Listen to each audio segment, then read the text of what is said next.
which talk about how can you figure out this solution or know how you can do that on your Shopify app.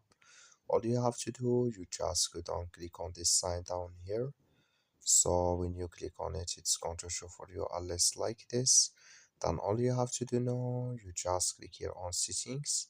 So you click on settings here, then you come to this list here and you go down, you just keep going down here, click here on custom data, just click on custom data here, then you come to this list, just switch into open video and you click here on products.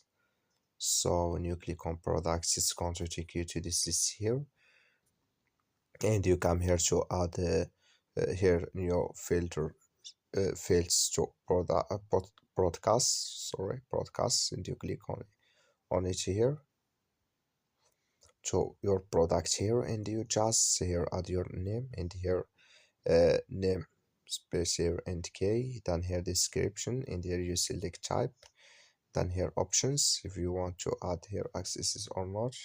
So then when you're down, you just click on save to save video. That's all you have to do. Thank you for watching. Don't forget to support us by liking and subscribe.